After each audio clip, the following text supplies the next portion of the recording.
ভাবুন তো, এমন একটি পৃথিবী যেখানে সূর্যের আলো কখনো পৌঁছায় না, চারদিকে শুধু ঘন অন্ধকার। তবুও সেই অন্ধকারে হঠাৎ নীল, সবুজ কিংবা লাল আলোর ঝলক দেখা যায়।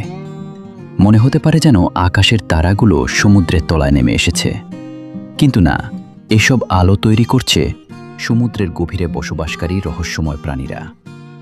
সমুদ্রের প্রায় 1000 মিটারেরও বেশি গভীরতায় সূর্যের আলো আর পৌঁছায় না। এই চিরকালীন অন্ধকার জগতে টিকে থাকার জন্য অনেক প্রাণী এক বিস্ময়কর ক্ষমতা অর্জন করেছে। তারা নিজেদের শরীর থেকেই আলো তৈরি করতে পারে। এই প্রক্রিয়ার নাম বায়োলুমিনেসেন্স। এটি কোনো জাদু নয়।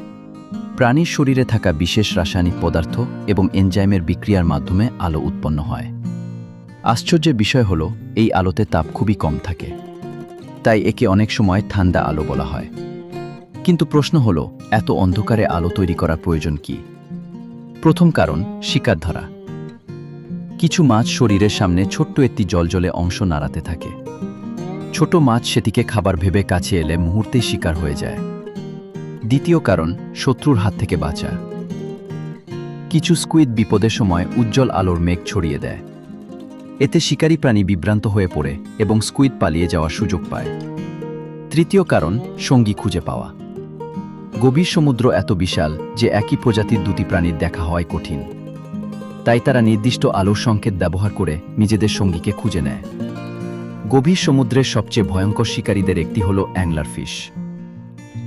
এর মাথার সামনে ঝুলে থাকা জলজলে অংশ ছোট মাছকে আকৃষ্ট করে। শিকার কাছে এলেই বিশাল মুখ খুলে সেটিকে গিলে ফেলে। আরেকটি বিস্ময়কর প্রাণী হল ভ্যাম্পায়ার স্কুইড। নাম শুনে ভয় লাগলেও এটি মানুষের জন্য ক্ষতিকর নয়। বিপদের সময় এটি শরীর থেকে নীলাভ আলো ছড়িয়ে শত্রুকে বিভ্রান্ত করে।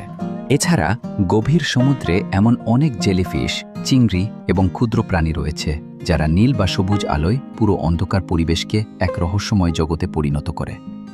আজও বিজ্ঞানীরা সমুদ্রের বিশাল অংশ পুরোপুরি অনুসন্ধান করতে পারেননি। ধারণা করা হয়, গভীর সমুদ্রে এমন অসংখ্য প্রজাতি রয়েছে যাদের সম্পর্কে আমরা এখনো কিছুই জানি না।